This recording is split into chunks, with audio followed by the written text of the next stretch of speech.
Paano po magpadagdag ng C na code? May need po ba i-submit? PL na po ako since 2020, national license. Then nag-renew ako last 2024 ng PL. Kumpleto po ako hanggang B2. Sa mga nagtatanong po, ano po ba yung code C? Ito po yung track, no?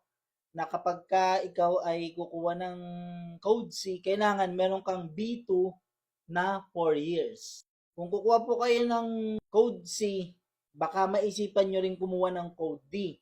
Pwede nyo po yung pagsabayin sa Rich Bean para hindi masyadong mapamahal. Para isang proseso na lang. Ang dagdag lang naman po yan sa driving school po namin is 500 lang para makakuha ka ng code D. Kumbaga dalawa na kukunin nyo. C and D. Kung meron po kayong B1, no? Basahin muna natin itong code C. Ano bang requirements para makakuha ng code C? Ang code C po, sabi dito, must be a holder of PDL, Professional Driver's License Code B2 for at least 4 years. So 2020, 2024, lagpas na ng 4 years.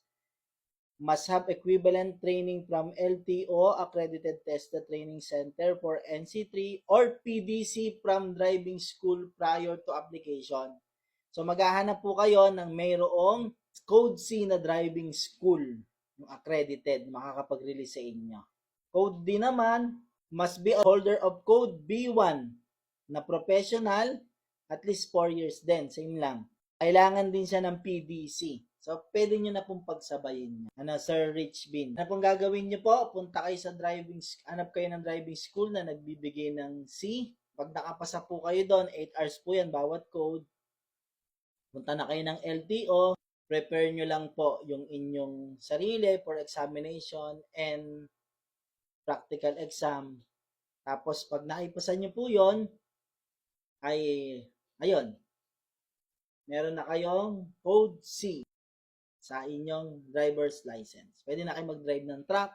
Kung kumuha kayo ng code D, pwede na kayo mag-drive ng bus.